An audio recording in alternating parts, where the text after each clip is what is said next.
Teduhkanlah gelora hati kami untuk mendengar firman yang sejati dari-Mu. Ya Allah, nasihat-Mu kami nantikan siang ini. Ya Bapa, kami menantikan nasihat-Mu. Haleluya.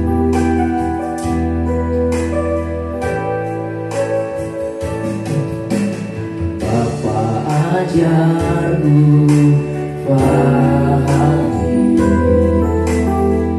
rencana mulia.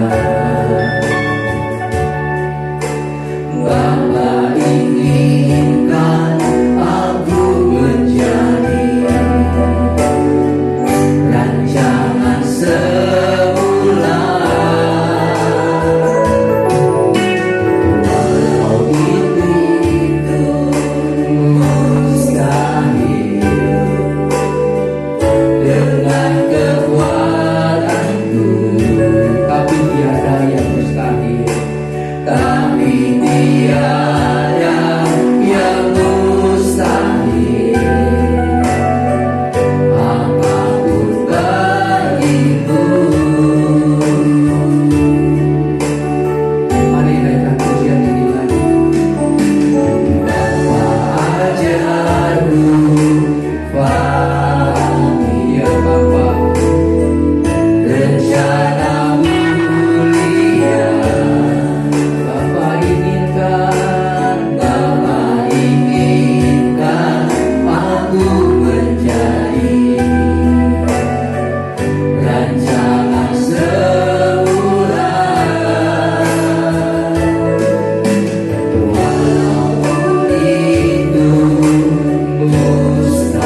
bersyukur buat kebaikan Tuhan yang tidak pernah habis dalam kehidupan kami.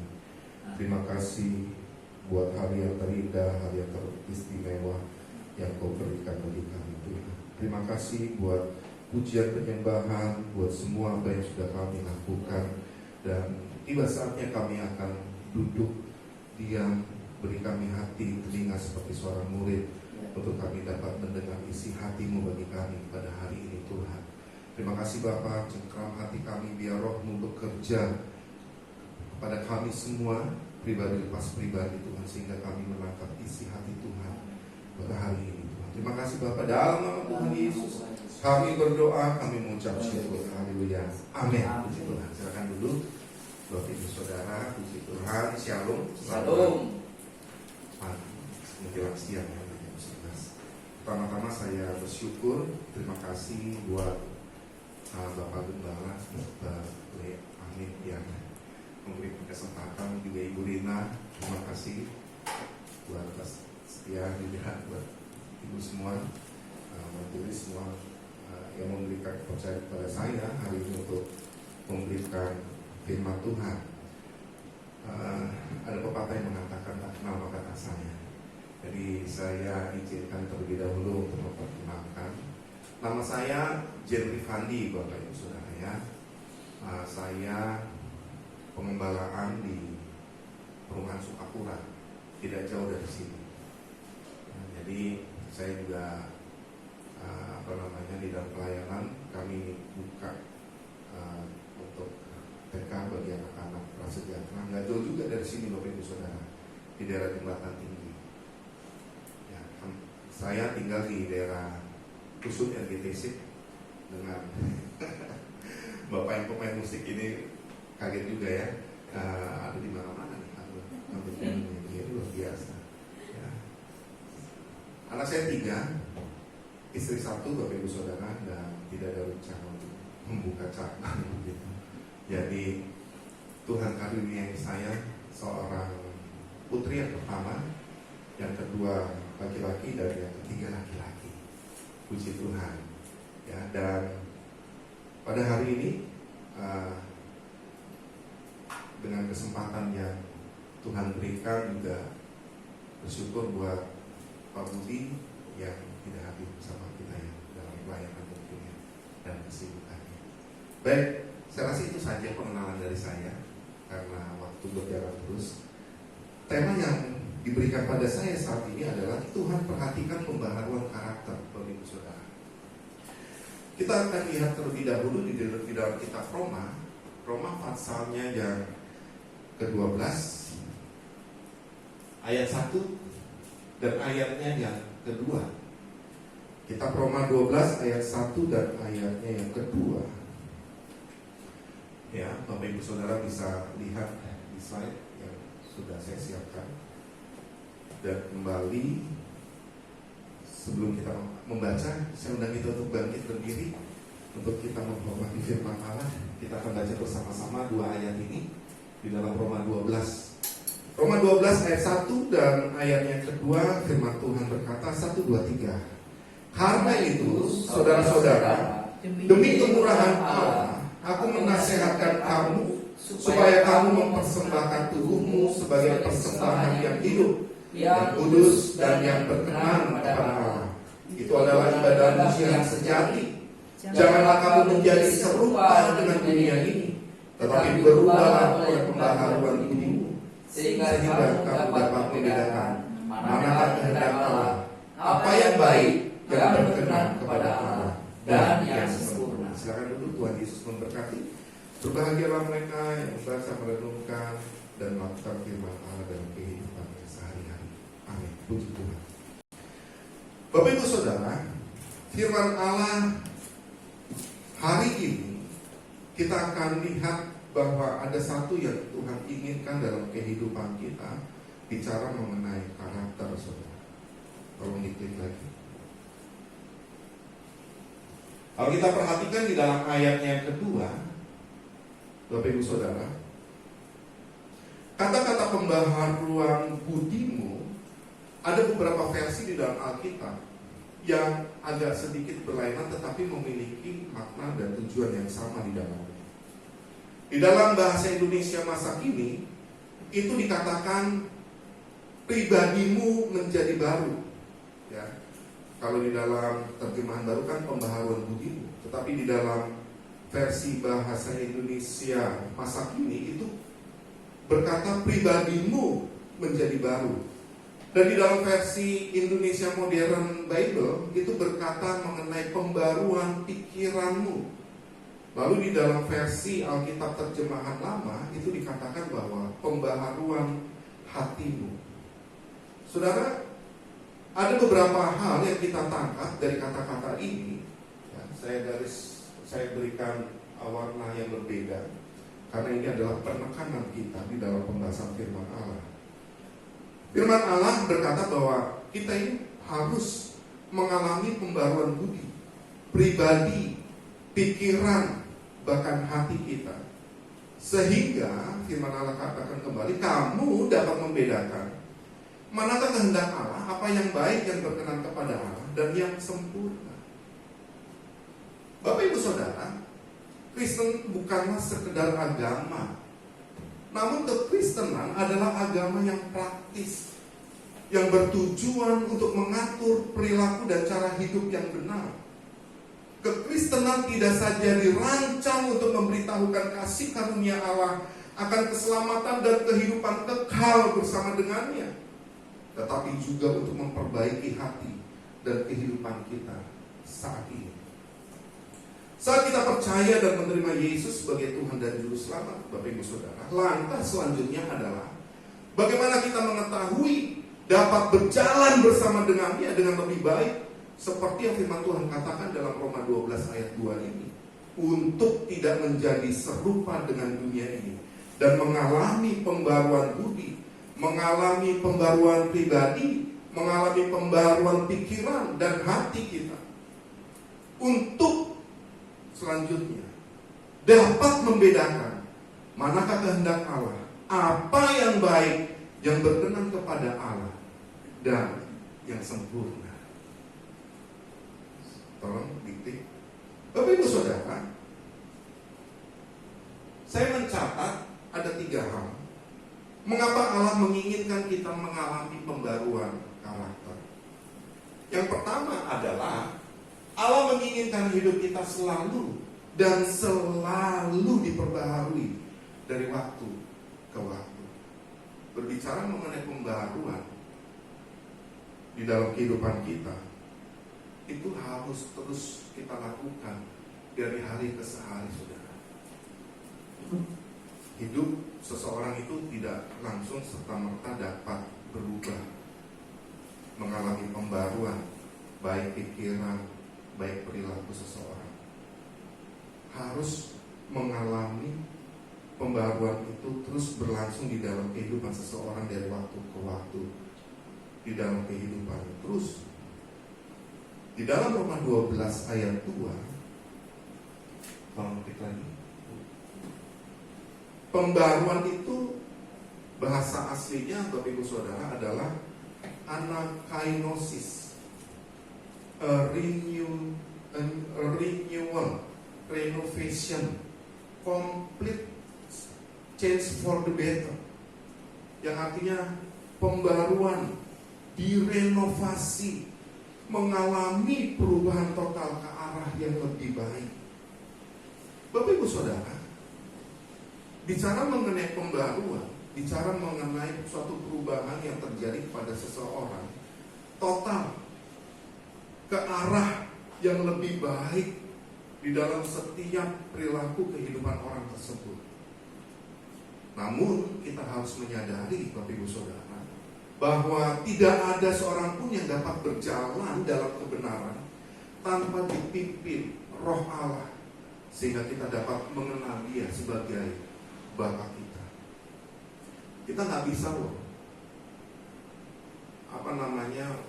dengan kekuatan kita untuk kita dapat memperbaiki sikap dan perilaku kita sehari-hari. Kita ingin menyenangkan banyak orang, tetapi kita harus menyadari bahwa ada keterbatasan yang dimiliki oleh oleh setiap orang, saudara. Di dalam pembaharuan yang dimana bahasa aslinya adalah anakainosis ini, yang harus mengalami perubahan total ke arah yang lebih baik, saudara. Ini harus dilakukan oleh orang diperbaharui dari waktu ke waktu, selalu dan selalu diperbaharui. Dan ini tidak dapat dilakukan oleh kita dengan kekuatan kita sendiri, nggak bisa. Kita harus ada satu kekuatan yang dapat mengarahkan, yang dapat membawa kita untuk kita dapat mengalami perubahan tersebut, yaitu Roh Allah. Ketika Roh Kudus memenuhi seseorang, ketika Roh Allah memimpin kehidupan seseorang, saya percaya maka kita akan mengalami pembaharuan ini. Di dalam kitab Roma, di dalam kitab Roma 8 ayat 15, firman Allah berkata, sebab kamu tidak menerima roh perbudakan yang membuat kamu menjadi takut lagi, tetapi kamu telah menerima roh yang menjadikan kamu anak Allah. Roh itu kita berseru, ya Aba, ya Bapa. Saudara, di dalam Galatia 4 ayat 6 pun firman Allah berkata, dan karena kamu adalah anak, maka Allah telah menyuruh roh anaknya ke dalam hati kita yang berseru, ya Aba, ya Bapa. Dulu waktu saya remaja, Bapak Ibu Saudara, sebelum saya mengenal Kristus, ya, saya kan muslim dulu, saudara. Saya menjalani aturan agama dengan penuh keyakinan, namun tetap saja melakukan sesuatu yang tidak menyenangkan hati Allah. Apa yang saya anggap baik, apa yang saya anggap benar, saya lakukan dengan ketaatan dulu, saudara. Tetapi di dalam pengenalan saya akan Kristus, apa yang saya pahami dan yang saya lakukan dulu itu sepertinya sia-sia. Karena apa? Ya tetap aja menjalankan aturan-aturan agama yang ada, mabuk tetap jalan, saudara. Ya, narkoba, tawuran, begitu ya. Saya ini tinggal di perumahan TNI Angkatan Laut Dewa Kembar, karena orang tua saya Angkatan Laut, saudara, di daerah Cilincing. Kalau Bapak Ibu Saudara tahu, daerah Cilincing itu ada perumahan atau komplek TNI AL Dewa Kembar. Jadi dulu waktu kami masih remaja, ya kalau anak-anak angkatan gitu katanya kan anak-anak kolong begitu ya. Waduh. Ya tapi puji Tuhan, Tuhan tangkap saya. Saya dapat mengenal Yesus dari mama saya. Mama saya Kristen, papa saya Muslim. Dulu saya ikut papa. Tapi mama diam-diam ngajak saya sekolah minggu saat itu ya, waktu saya masih kecil. Jadi saya kalau ke gereja itu ya sembunyi-sembunyi, saudara. Ya. Dan itu nggak sia-sia. Tuhan menjamah saya dan saya mengenal Dia sebagai Tuhan dan menerima secara pribadi dan menyerahkan hidup saya untuk melayani. Bapak Ibu Saudara, ketika saya menerima Yesus, saya bertobat dan hidup dipimpin oleh Roh Allah. Saya dapat berkata kepada Allah, Engkau adalah Bapa yang baik. Tidak mudah untuk saya berkata bahwa Allah itu adalah Bapa, karena gambaran Bapa bagi saya adalah keras. Karena gambaran Bapa bagi saya adalah seorang yang penuh dengan penghukuman begitu. Karena kita keras, saudara, dididik keras saya dulu. Ya, papa saya kalau bilang hitam ya hitam, putih ya putih begitu. Kita nggak bisa pilih abu-abu, nggak bisa, saudara. Ya. Jadi apa yang papa saya katakan ya harus kita ikuti. Ya. Nah, saudara yang terkasih, tidak ada seorang pun dapat berjalan hidup dalam kebenaran tanpa dipimpin Roh Allah. Amin. Ya, sehingga kita bukan saja dapat mengenal Dia sebagai Bapa, namun juga mengubah hidup kita di dalam kemerdekaan, lepas dari belenggu dan ikatan dosa. Tolong diklik. Firman Allah berkata di dalam 2 Korintus 3 ayat 16 dan ayatnya yang ke-17. Tetapi apabila hati seorang berbalik kepada Tuhan, maka selubung itu diambil daripadanya. Sebab Tuhan adalah roh, dan di mana ada roh Allah, di situ ada kemerdekaan. Bapak Ibu Saudara, hidup manusia selalu cenderung untuk melakukan dosa. Manusia memiliki DNA dosa, saudara. Setiap manusia cenderung untuk melakukan dosa. Sehingga jangan heran jika seringkali kita jatuh bangun di tempat yang sama. Ya, sekali ngomong jorok itu kayaknya susah.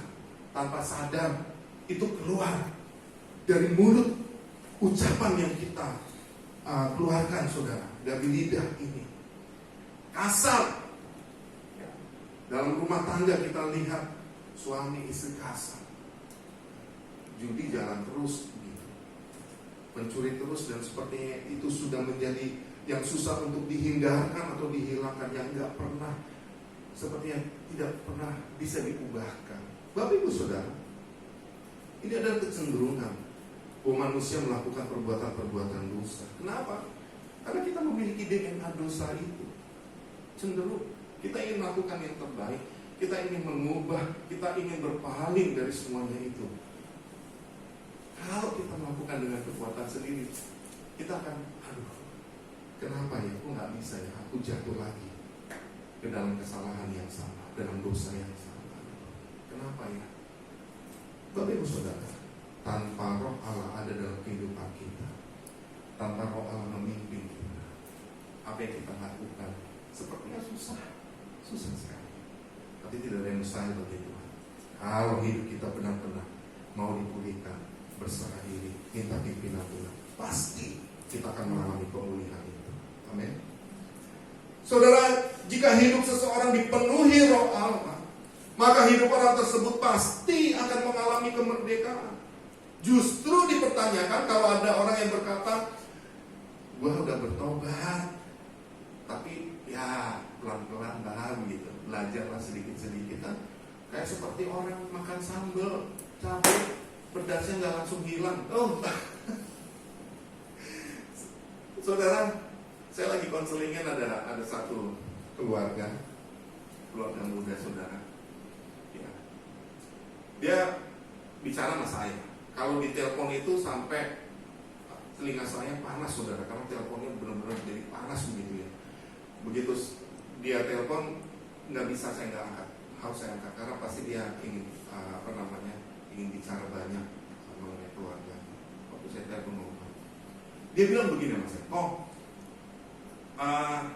saya udah ngobrol sama banyak orang kok.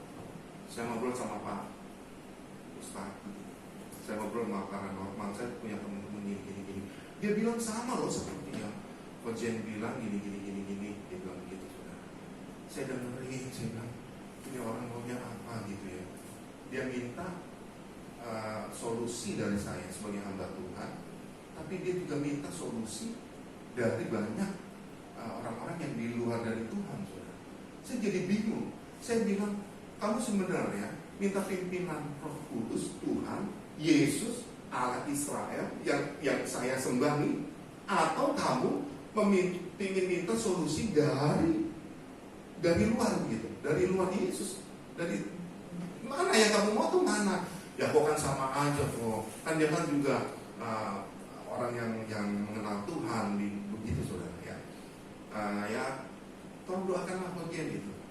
Saya pikir begini, Bapak Ibu Saudara, banyak orang ketika punya masalah, dia membuka untuk siapa saja boleh dia terima, dia mendengarkan, dan nggak ada saringan gitu ya, untuk filter, untuk dia harus benar-benar, aku punya Yesus, aku percaya Yesus sanggup melakukannya. Yang dipikirkan adalah, ya sudah, Yesus dijadikan Tuhan pelengkap untuk dapat menjawab doanya. Saya bilang begini, saudara, saya bilang sama dia bahwa kalau kamu minta pertolongan dengan orang lain di luar dari Yesus, silakan. Kamu minta dulu pertolongan dari sana. Saya ingin tahu apakah Allah mereka dapat sanggup menjawab memberikan solusi kepada kamu. Jangan ketika kamu minta solusi kepada orang-orang di luar dari Yesus, kamu juga minta solusi dari saya sebagai hamba Tuhan. Ketika nanti Allah menjawab pergumulanmu, maka engkau nanti akan berpikir, wah kok itu orang hebat ya, mereka hebat ya, masalahku terselesaikan. Jadi sehingga engkau mengabaikan Allah, engkau mengabaikan Yesus yang sudah menolong hidupmu, yang sudah memberikan jalan keluar kepadamu, karena engkau mengizinkan untuk Allah yang lain menjadikan solusi dalam hidupmu juga. Kalau engkau ingin minta solusi yang di sana, ya silakan, jangan telepon saya dulu, saya ingin lihat. Saya udah begitu, saudara. Agak keras juga saya bicara sama dia, tapi dia memang saya anggap adik rohani saya. Dia tetap bicara sama saya, pelan-pelan saya arahkan. Bapak Ibu Saudara, jika hidup seseorang dipenuhi roh Allah, maka hidup orang tersebut pasti akan mengalami kemerdekaan. Amin. Pasti, saudara. Saya yakin di mana ada roh Allah, di situ ada kemerdekaan. Masalahnya adalah apakah hati orang benar-benar atau sungguh-sungguh mau berbalik kepada Tuhan atau tidak. Pekerjaan Roh Kudus itu memerdekakan kita dan membuat kita lahir baru. Lahir baru adalah ketika seseorang dijamah oleh Roh Kudus, mata hatinya terbuka dan menyadari hidupnya dalam dosa, dan dia ingin berbalik dan hidup sungguh-sungguh ikut dengan Tuhan. Yang kedua, mengapa Allah menginginkan kita mengalami pembaruan karakter? Yang kedua adalah kita lihat dalam Roma 12 ayat 2 yang bagian B, ya saudara. Supaya kita dapat membedakan manakah kehendak Allah, apa yang baik, yang berkenan kepada Allah, dan yang sempurna. Saudara, karakter itu berasal dari bahasa Yunani karasen, yang artinya mengukir hingga terbentuk sebuah pola. Jadi untuk mendidik seseorang agar memiliki karakter itu diperlukan yang namanya proses, saudara. Seperti mengukir atau memahat, diproses pelan-pelan. Ya, kalau saudara perhatikan bagaimana orang mengukir atau memahat, itu dia pelan-pelan, karena supaya jangan sampai ukiran-ukiran yang paling dalamnya itu patah begitu. Saya pernah di IKJ, saudara. Ya, saya banyak teman juga dulu waktu di Ancol itu nggak seperti sekarang. Dulu itu Ancol itu ramai tempatnya orang-orang untuk untuk berkarya, berseni begitu ya. Saya dulu waktu selesai SMA begitu, saya pernah di IKJ, cuma nggak lama, saudara. Dan beberapa teman-teman kita kadang-kadang kumpul di Ancol, di tempat orang-orang yang seni melukis, seni mematung, memahat, gitu. Nah, kalau Bapak Ibu sudah perhatikan bagaimana cara orang mengukir, memahat, itu prosesnya nggak mudah, saudara. Ya, ikuti pola itu nggak mudah. Saudara, kapan pendidikan karakter dimulai dengan seseorang? Yaitu sejak anak dilahirkan, sebenarnya pendidikan karakter itu sudah harus dimulai. Pendidikan moral sampai anak berusia 2 tahun dapat dilakukan hanya dengan memberikan kasih sayang sebesar-besarnya kepada seorang anak. Memasuki usia 2 tahun, anak sudah dapat diajari nilai-nilai moral. Bahkan mereka sudah memiliki perasaan empati terhadap kesulitan atau penderitaan orang lain. Diajarkan dulu, waktu anak saya masih umur 2 tahun, saudara, kalau ada kesempatan saya ke pasar, biasanya di pasar itu ada burung yang namanya burung emprit, dijual murah, saudara. 10.000, kalau nggak salah, 3 ekor kecil burung. Ya, dapat kandang gitu, kandangnya kecil dari kardus begitu, Bapak Ibu Saudara. Ya, nah, kalau saya beli, saya bawa pulang, saya panggil anak-anak saya, nih, papa bawa burung, wah senang. Oh, papa bawa burung, begitu ya. Tapi saya bilang, kamu lepas ya burung ini. saya ajari untuk dia melepas burung yang saya beli, saudara. Ya, jadi saya beli 3 karena anak saya 3 ya.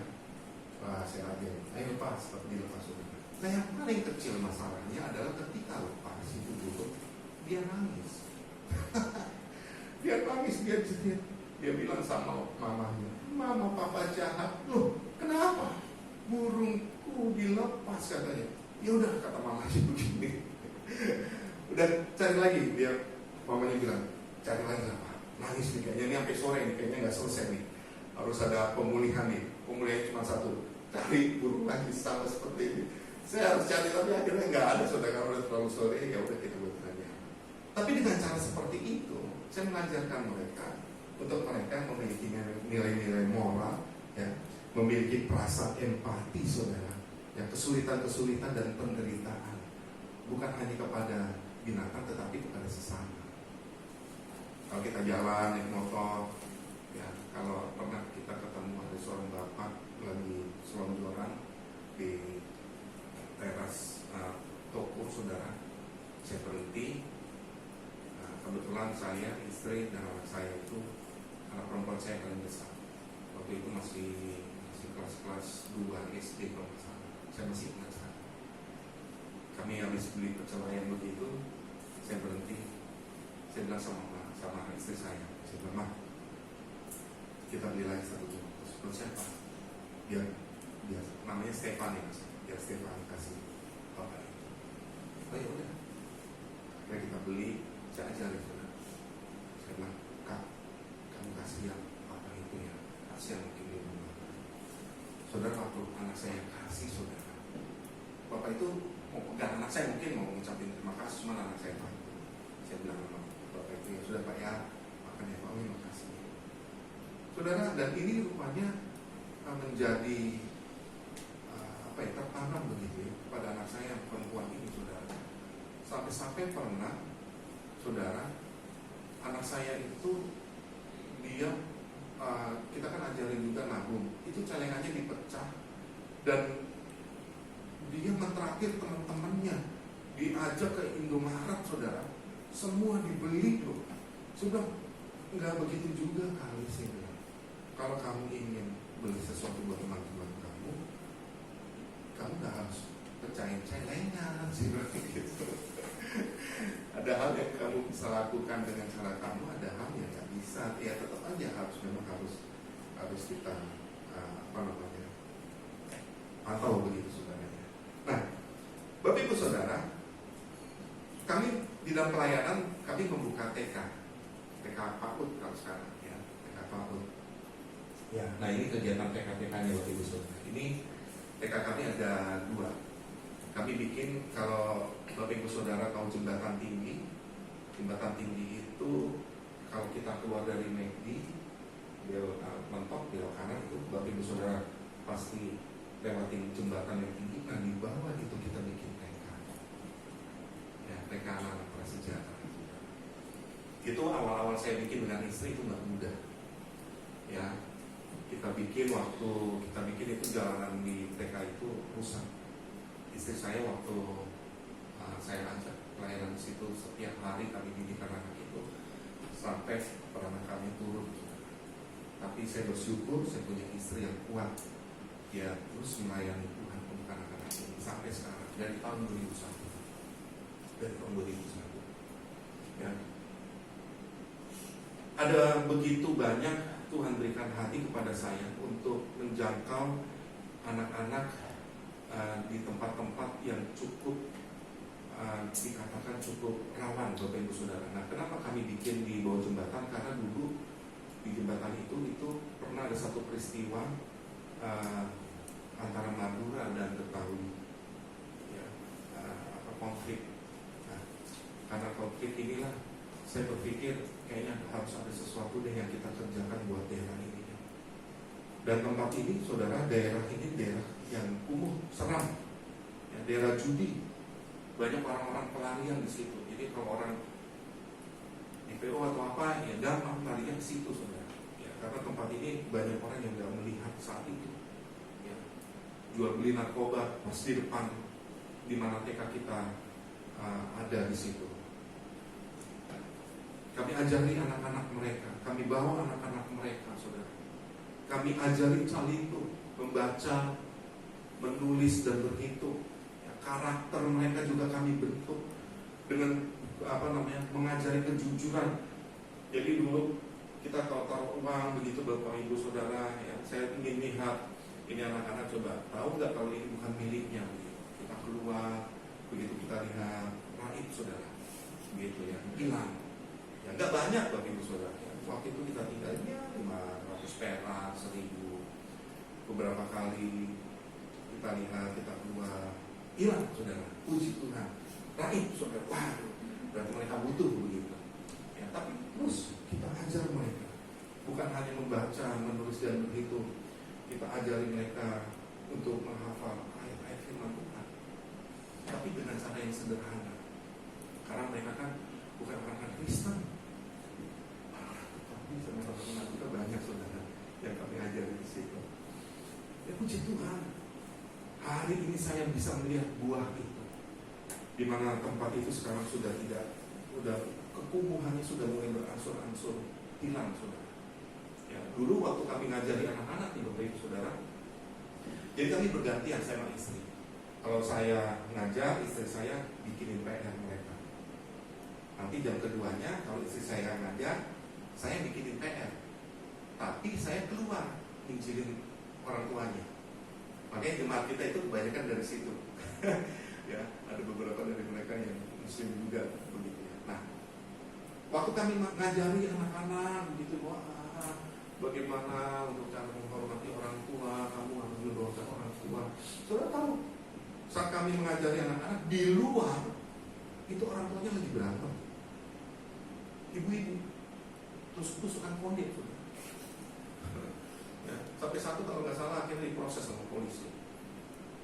Ya, saya tahu tidak, karena ini diajari orang tua yang berantem, saudara. Ya, dan itu adalah satu tantangan untuk kami dapat layani mereka dengan kasih. Dan puji Tuhan, hari ini itu semua lambat laun Tuhan sudah ubah Bapak Ibu Saudara. Tadinya jalanannya itu tidak diaspal, sekarang sudah mulai diaspal. Yang artinya adalah tempat itu sudah dilihat oleh pemerintah. Tadinya enggak, itu tempat benar-benar jalannya itu susah untuk kendaraan lewat di situ seperti itu saudara. Puji Tuhan, luar biasa saudara. Kita bikin doa keliling, terus kita doakan tempat itu, ya, dan ada perubahan. Yang di depannya tadinya tempat judi, transaksi narkoba, banyak polisi itu kadang-kadang sering datang langsung gerbek begitu, itu hal yang biasa kita lihat. Ya sekarang sudah tidak ada lagi. Puji Tuhan. Jadi untuk mendidik seseorang agar memiliki karakter itu diperlukan proses, seperti mengukir atau memahat. Saya tidak melihat setahun 2 tahun apakah anak-anak ini nanti bagaimana, tidak. Tetapi ketika saya lihat setelah mereka sudah lulus SMA, waduh, saya sama istri kalau ke pasar naik motor begitu, ada orang tua bilang, Pak Jen, Pak Guru, masih ingat nggak? Saya bilang, aduh, siapa ya? Ya udahlah, sok pede begitu ya, sok kenal saudara. Ya, gimana ibu kabarnya? Tapi saya masih mikir siapa gitu ya. Maaf, maaf. Siapa ya Bu? Masa Bapak lupa? Anak saya kan di TK Bapak. Sekarang anak saya ada di USU Pak, di Sumatera. Diterima Pak di Universitas Sumatera. Saya bilang, puji Tuhan dong Bu. Ya, dan itu tidak sekali 2 kali mendengar bahwa anak-anak yang kami didik walaupun hanya beberapa tahun saudara, kami mendengar bahwa mereka bisa kuliah, mereka dapat diubahkan dengan prestasi yang mereka miliki. Aduh, satu kebanggaan, hanya bersyukur sama Tuhan. Terima kasih Tuhan, apa yang aku kerjakan aku bisa lihat hasilnya. Berdampakkah bagiku? Tidak. Mungkin berdampak bagi orang tua mereka, tapi aku percaya dengan cara begini aku dapat mengubah sesuatu bagi bangsa ini, bagi negeri ini. Kemarin ada salah satu dari mereka ketemu saya, Jadi saya mau naik motor di TK, saudara, ada anak laki-laki naik motor juga. Saya liatin, dia liatin. Cuma dia langsung ngomong amat, tahu dia turun lagi dari motor. Wah, saya turun juga. Udah ngeliatin, turun lagi. Dideketin saya, saudara. Pak Jen, kok kenal sih? Kok kenal? Pak, saya Gripson dulu, Pak. Oh iya, begitu kan, ya gimana kabar kamu? Oke, ngobrol. Pak, saya mau ke Jerman, Pak. Doain ya, Pak ya. Loh, ngapain kamu jauh ke Jerman? Kan saya mau sekolah di sana. Loh, kok bisa? Akhirnya ngobrol, saudara. Kok bisa akhirnya ngobrol? Dia dapat, saya nggak tahu ada program apa gitu ya di sekolah untuk dia bisa ke Jerman, kayak seperti orang tua asuh gitu. Ya, saya nggak ngerti. Akhirnya, wah, informasi seperti itu saya butuh, saya bilang. Coba kasih tahu saya gimana caranya. Dan dari anak-anak ini, Bapak Ibu Saudara, sekarang sudah melayani di gereja kami kebanyakan. Mereka sudah di WM, mereka pemain musik, pasti pernah melayani kami di gereja kami. Nah, itu anak-anak TK kita. Dan saya percayakan mereka untuk mereka pegang beberapa ibadah yang ada, konser, anak-anak kita ada 30-an. Sekolah minggu kita ada 30 sampai 50-an, saudara. Cuma kita ada 45 kakak. Kita nggak besar tempat kita. Sebuah garasi mobil. Dulu kalau kami mau ibadah, mobil itu harus kita dorong. Kita sewa garasi orang itu ya lu pakai aja Pak untuk ibadah nggak apa-apa. Tapi ada mobil nih, Bapak dorong dan nanti tolong dimasukin lagi ya Pak ya kalau kami selesai ibadah. Jadi ibu-ibu begitu ya dorong mobil, saudara. Ya, makanya Bapak Ibu Saudara kalau ke tempat kami jangan heran kalau ibu-ibunya badannya agak sedikit sterek begitu, karena untuk ibadah kita harus dorong mobil keluar. Yang repot lagi adalah mobil ini bannya agak kempes, saudara. Bayangkan berat sekali begitu ya. Dan ini adalah ya mungkin salib Kristus begitu ya, yang Tuhan izinkan untuk kita dapat lakukan. Nanti habis ibadah kita masukin lagi itu mobil itu dulu. Tapi sekarang udah enggak. Tempat itu pelan-pelan kita sudah renovasi menjadi sebuah gereja. Dan puji Tuhan sampai sekarang kami melayani di situ, Bapak Ibu Saudara. Dari tahun 2000. TK kami lakukan dari tahun 2001. Terus tahun depannya kami juga bikin TK yang kedua di daerah SMP di bekas pasar itu, saudara. Terus tahun-tahun berikutnya ada satu gereja, dia ingin buka yayasan. Dia bilang, Pak Jen, bisa nggak bikinin TK kami? Oh bisa Pak. Kita bikin 4 di daerah Jakarta Barat, di daerah Poglar, Pesing, saudara. Di Poglar itu ada namanya Gang Lalat, Gang Lalat, ya Gang Lalar. Gang Lalar itu memang banyak lalarnya, saudara. Nah, makanya disebutnya Gang Lalar, begitu. Jadi bukan kayak rawa badak, ada badaknya nggak ada kan? Ya. Tapi kalau Gang Lalar di Poglar itu memang banyak lalar, saudara. Ya, jadi kita kalau ngajar itu harus pakai masker. Kenapa? Ya sekali 1 ekor 2 ekor adalah masuk begitu.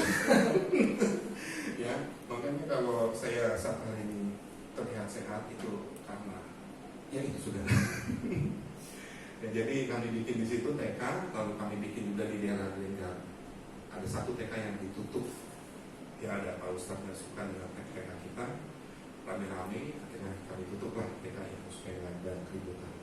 Bapak Ibu Saudara, saya percaya dengan cara seperti inilah maka ada satu karakter yang akan Tuhan ubahkan di satu tempat. Dan ini kerinduan bagi saya untuk semua tempat yang memang benar-benar daerah yang susah untuk dijangkau, itu dapat Tuhan ubahkan melalui pendidikan dan makanan sejak dini. Bapak Ibu Saudara, yang ketiga, mengapa Allah menginginkan kita mengalami pembaruan karakter? Yang ketiga adalah pembaruan karakter membuat atau memiliki kehidupan yang diubahkan untuk sama seperti Kristus telah hidup. Yang ketiga adalah mengapa Allah menginginkan kita mengalami pembaruan karakter? Karena pembaruan karakter membuat seseorang memiliki kehidupan yang diubahkan untuk sama seperti Kristus telah hidup. Di dalam 1 Yohanes 2 ayat 5 dan 6, Firman Allah berkata, tetapi barang siapa menuruti firman-Nya di dalam orang itu sungguh sudah sempurna kasih Allah. Dengan itulah kita ketahui bahwa kita ada di dalam Dia. Barang siapa mengatakan bahwa ia ada di dalam Dia, ia wajib hidup sama seperti Kristus telah hidup. Bapak Ibu Saudara, Paulus berkata di dalam pengiringannya dengan Tuhan, di dalam Kisah Rasul 20 ayat 24, boleh diklik. Tetapi aku tidak menghiraukan nyawaku sedikit pun, asal saja aku dapat mencapai garis akhir dan menyelesaikan pelayanan yang ditugaskan oleh Tuhan Yesus kepadaku untuk memberi kesaksian tentang Injil kasih karunia Allah. Kita tahu siapa itu Paulus. Siapa Paulus atau Saulus ini? Mengapa ia tidak menghiraukan hidupnya di dalam ayat di dalam Kisah Rasul 20 ayat 24 ini? Mengapa ia tidak menghiraukan hidupnya dan berkata, asal saja aku dapat mencapai garis akhir dan menyelesaikan pelayanan yang ditugaskan oleh Tuhan Yesus kepadaku untuk memberi kesaksian tentang Injil kasih karunia Allah. Apapun Paulus lakukan, apapun dia terima, ancaman, penganiayaan, dera yang ia alami, dia terima karena hanya untuk satu, untuk menjadi saksi Kristus. Saudara, Paulus adalah seorang yang hidupnya diubahkan oleh Tuhan. Paulus adalah seorang yang berhutang kepada Kristus karena hidupnya telah diselamatkan. Paulus atau Saulus adalah seorang penganiaya orang Kristen. Orang Kristen ditangkap, dibunuh, dan diadu dan dijadikan tontonan saat dijadikan makanan binatang buas, menjadi gladiator, saudara. Namun hidup Saulus diubahkan dengan cara matanya dibutakan saat mencari orang-orang Kristen, saat menuju ke Damsyik. Allah berikan masalah, pergumulan, sesuatu kepada Saulus, karena Allah menginginkan untuk ada sesuatu yang harus ia kerjakan dengan cara seperti ini. Kalau kita lihat di dalam Kisah Rasul 9, ya, Bapak Ibu Saudara bisa buka, ya, handphone saudara yang beraplikasi Alkitab mungkin ada, atau Alkitab saudara. Di dalam Kisah Rasul 9, kalau saya akan bacakan ya, ayat 1 sampai ayat yang ke-18, yang begitu banyak saya tidak cantumkan. Firman Allah berkata demikian, Bapak Ibu Saudara. Sementara itu berkobar-kobar hati Saulus untuk mengancam dan membunuh murid-murid Tuhan. Ia menghadap imam besar dan meminta surat kuasa daripadanya untuk dibawa kepada majelis-majelis Yahudi di Damsyik, supaya jika ia menemukan laki-laki atau perempuan yang mengikuti jalan Tuhan, ia menangkap mereka dan membawa mereka ke Yerusalem. Dalam perjalanannya ke Damsyik, ketika ia sudah dekat kota itu, tiba-tiba cahaya memancar dari langit mengelilingi dia. Ia rebah ke tanah dan kedengaranlah olehnya suatu suara yang berkata kepadanya, Saulus, Saulus, mengapakah engkau menganiaya aku? Jawab Saulus, siapakah engkau Tuhan? Katanya, akulah Yesus yang kau aniaya itu. Tetapi bangunlah dan pergilah ke dalam kota, di sana akan dikatakan kepadamu apa yang harus kau perbuat. Maka termandu-mandulah teman-temannya seperjalanan, karena mereka memang mendengar suara itu tetapi tidak melihat seorang pun juga. Saulus bangun dan berdiri, lalu membuka matanya, tetapi ia tidak dapat melihat apa-apa. Mereka harus menuntun dia masuk ke Damsyik. 3 hari lamanya ia tidak dapat melihat, dan 3 hari lamanya ia tidak makan dan minum. Di Damsyik ada seorang murid Tuhan bernama Ananias. Firman Tuhan kepadanya dalam suatu penglihatan, Ananias! Jawabnya, ini aku Tuhan. Firman Tuhan, mari, pergilah ke jalan yang bernama Jalan Lurus, dan carilah di rumah Yudas seorang dari Tarsus yang bernama Saulus. Ia sekarang berdoa, dan dalam suatu penglihatan ia melihat bahwa seorang yang bernama Ananias masuk ke dalam dan menumpangkan tangannya ke atasnya supaya ia dapat melihat lagi. Jawab Ananias, Tuhan, dari banyak orang telah kudengar tentang orang itu, betapa banyaknya kejahatan yang dilakukannya terhadap orang-orang kudus di Yerusalem. Dan ia datang kemari dengan kuasa penuh dari imam-imam kepala untuk menangkap semua orang yang memanggil namamu. Tetapi firman Tuhan kepadanya, pergilah, Sebab orang ini adalah Allah pilihanku, pilihan bagiku untuk memberitakan namaku kepada bangsa-bangsa lain serta raja-raja dan orang-orang Israel. Aku sendiri akan menunjukkan kepadanya betapa banyak penderitaan yang harus ia tanggung oleh karena namaku. Lalu pergilah Ananias ke situ dan masuk ke rumah itu. Ia menumpangkan tangan ke atas Saulus, katanya, Saulus saudaraku, Tuhan Yesus yang telah menampakkan diri kepadamu di jalan yang engkau lalui telah menyuruh aku kepadamu supaya engkau dapat melihat lagi dan penuh dengan Roh Kudus. Dan seketika itu juga seolah-olah selaput gugur dari matanya, sehingga ia dapat melihat lagi.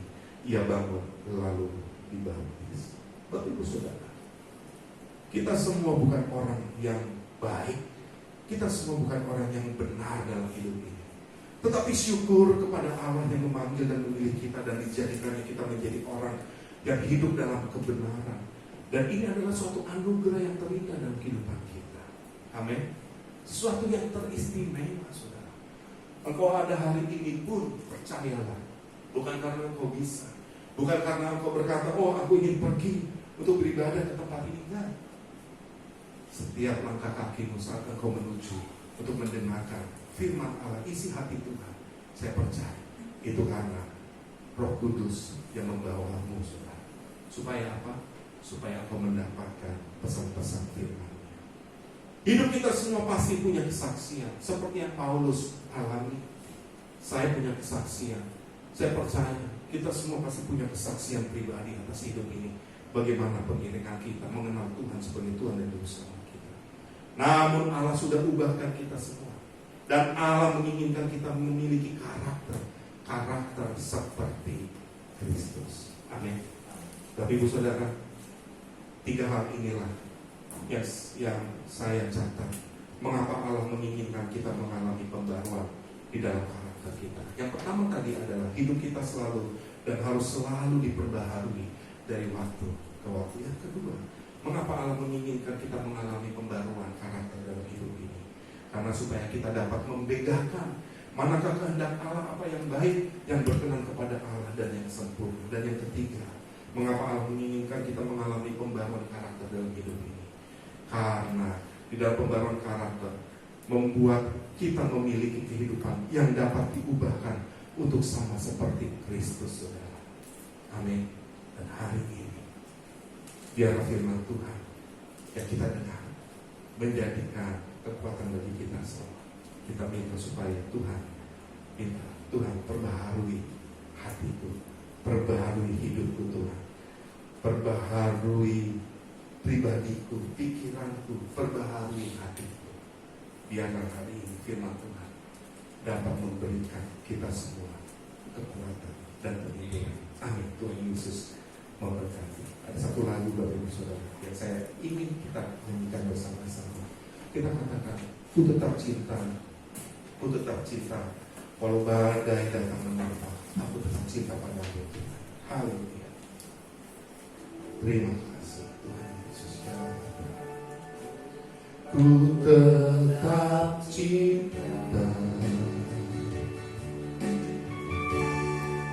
ku tetap cinta.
Apa yang ku miliki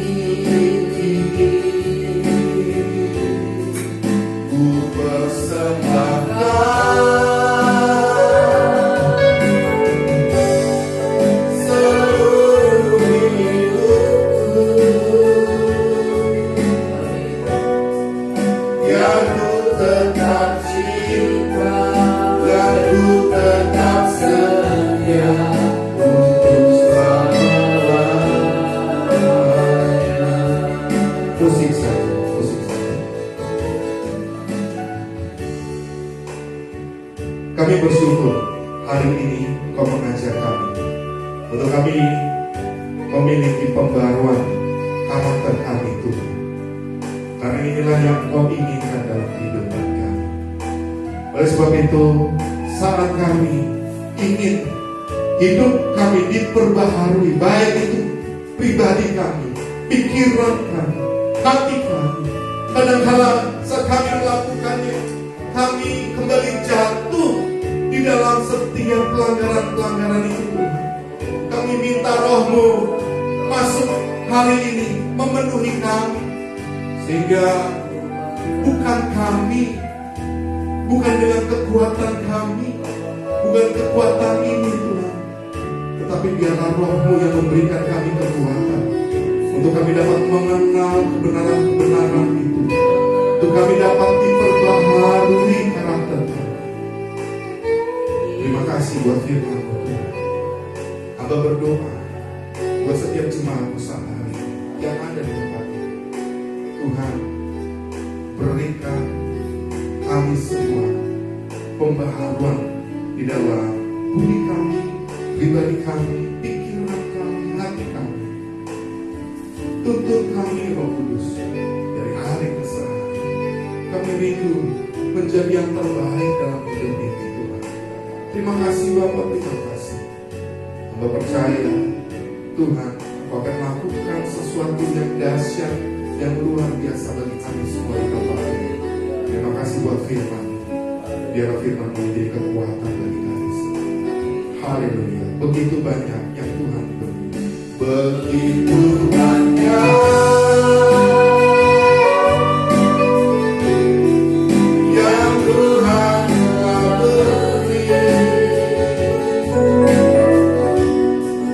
Takkan mungkin ku balas dari apa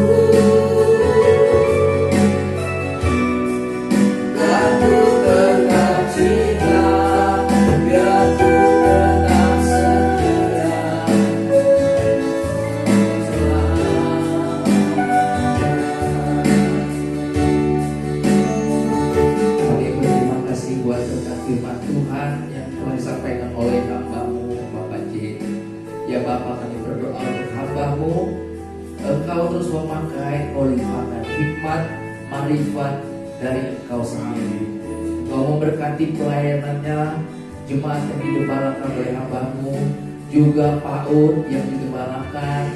Biarlah Tuhan, melalui pelayanan hamba-Mu ini, banyak jiwa-jiwa semakin mengenal Tuhan, terutama jiwa-jiwa yang sama sekali belum mengenal Tuhan, supaya mereka mengenal nama Tuhan Yesus sebagai Tuhan dan Juru Selamat, sehingga bertambah-tambahlah jiwa yang mengenal Tuhan dan bersorak-soraklah malaikat di surga, bersuka cita karena banyak jiwa yang dimenangkan. Tuhan memberkati keluarganya, Tuhan memberkati anak-anak hamba-Mu, dan Tuhan memberkati setiap apa yang diusahakan Tuhan buat berhasil. Bapa, kami mau mempersembahkan persembahan pada siang hari ini. Berkatilah supaya persembahan ini digunakan untuk pekerjaan Tuhan di tempat ini dengan sebaik-baiknya. Berkatilah anak-anak-Mu yang telah mengembalikan persembahan kepada-Mu. Di dalam nama Tuhan Yesus Kristus kami berdoa dan pengucapan syukur. Amin. Saya mengundang petugas persembahan untuk maju ke depan. Saudari Jenny.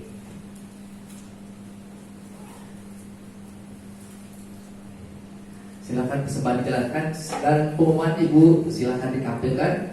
Untuk ibadah minggu depan, silakan persembahan dijalankan.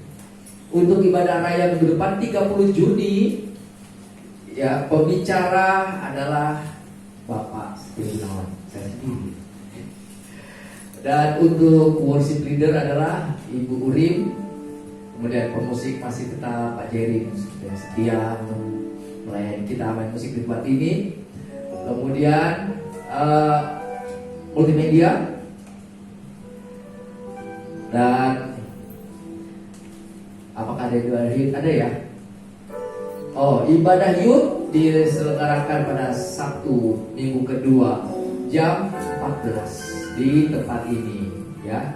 Untuk ibadah youth bisa menghubungi saudari Audrey di nomor telepon yang sudah tersedia 0822 31. Oke, sudah lewat, tidak apa-apa.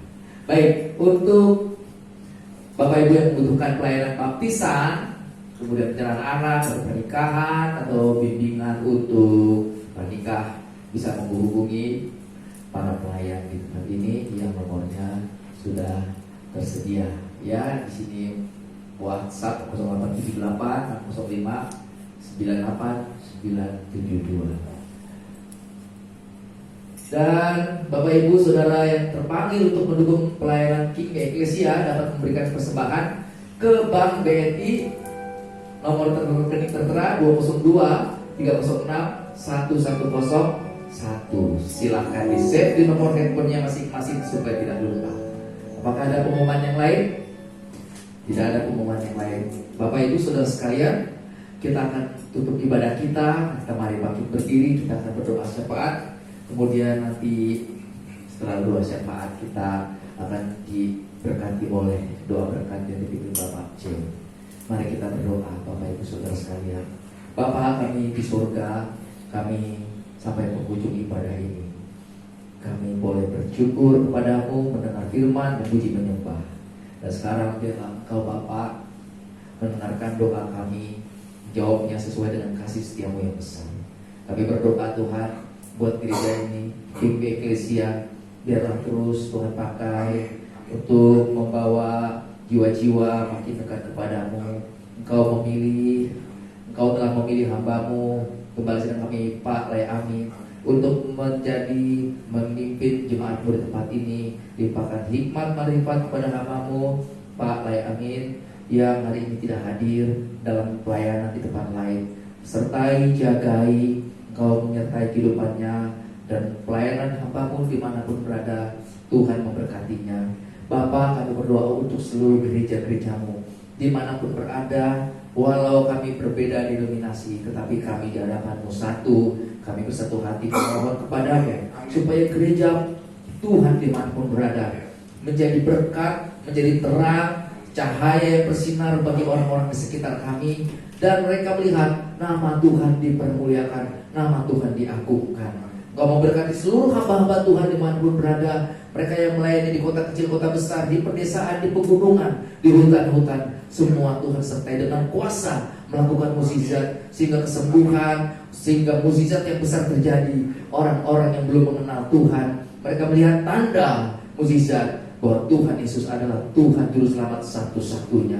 Bapa dalam surga, berkatilah bangsa negara kami di mana kami tinggal, beri ketentraman, damai sejahtera, beri pemimpin hati yang takut akan Tuhan, pemimpin kami yang benar-benar mengelola negara ini dengan baik. Ya Bapa, berkatilah masyarakat di sekitar lingkungan kami semua, di sekitar sini Kelapa Gading.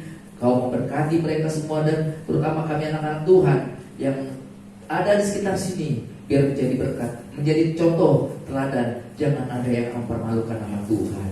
Terpujilah nama-Mu Bapa. Kami menyerahkan kehidupan kami sepanjang hari-hari ke depan dalam tuntunan dan penyertaan Roh Kudus-Mu. Sekarang kami mau menerima berkat dari Engkau ya Bapa, di dalam nama Yesus. Haleluya.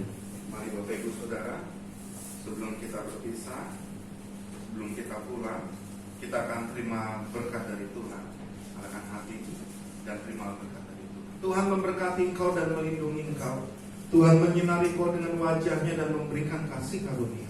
Tuhan menghadapkan wajahnya kepadamu dan memberikan damai sejahtera.